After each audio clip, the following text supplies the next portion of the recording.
the basic stuff, the basic save, the basic decision is unable to make that consistently.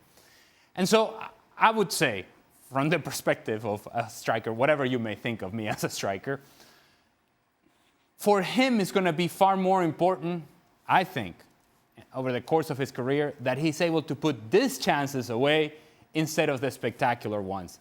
Because more of these chances are going to show up than spectacular ones. And until he cleans this up, until he, and with this I agree with Stevie, this is about concentration. It's too much, perhaps too much time for him to think about it. Yeah. That he sees the ball coming across and it's like, I'm going to score the game winner, and all these thoughts get into his head and he forgets about the very basic skill of executing 3 yards out.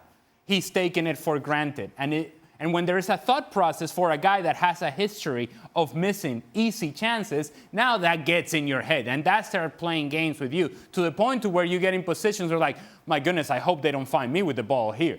I'd rather hit the shot from a tight angle that nobody thinks I'm going to score. And if I score, I'm great, than somebody just passing a ball 3 yards out and everybody thinks that I should score. The 100% chance becomes a difficult skill for somebody who's thinking about it. And to me, Darwin Núñez is thinking about it.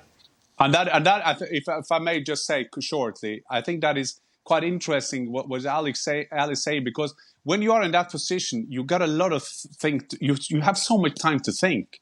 And I think when you're into that roller coaster thinking that Nunez sometimes you feel he is, you forget to do the basic. Because if you do a volley or if you do a shot from 30 yards, you don't have to think. You just have to do your technique. But with you these chances, those are the tap-ins that a goal getter is doing. Yes, we remember the big goals from Haaland or Lewandowski or Harry Kane scoring from the halfway line. But the basic, the daily bread are the tap-ins. And this was the mother of all tap-ins. One quick thing about that, Kate. Think about, and Jan just mentioned Harry Kane. The second goal yesterday against Borussia Dortmund. Was there any doubt that Harry Kane was going to finish that tap-in? And there is no stress in the way that he goes about it. It's just passing the ball into the back of the net. When you see Darwin Núñez trying to take that chance on today, there is all this whole production coming towards the ball from him. No, it's a pass into the back of the net from 3 yards out. Again, there's too much thought going on right now. Well, just to that point, though, given that Harry Kane is older, does it come with time? Does it come with maturity? Well, I suppose it comes with maturity, but I would say that, you know what else comes with maturity? Scars. And things that you hang on to. And the worst thing that a striker can do is carry that with him. Huh? I'm going to tell you. I carry those things with me, and hence why I'm here.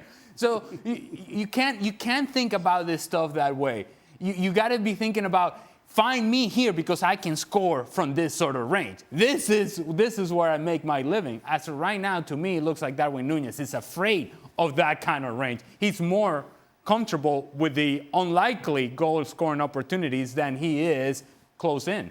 We cannot question the professionalism, though, Jan, of Luis Diaz tonight, scoring a very emotional goal in what's a very emotional moment for him, a very difficult time in his life right now.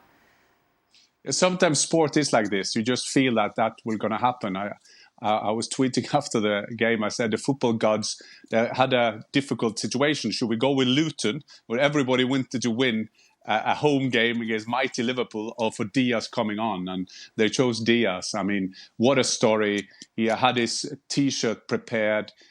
Hopefully, we hear that there are good stories coming out of Colombia now, that maybe this will get a lucky ending for Diaz and his family. And you just felt it, and you saw after the game as well. You saw the opposition going over to him. The football community is a quite funny community. We look after each other. We sitting in the studio today, we're a bit older, but always when we meet someone, we are a community. And if you see the community, it's not that big. And we just wish Luis Diaz and his family every well. And maybe that there was a positive thing that happened in a very tragic and sad time for them.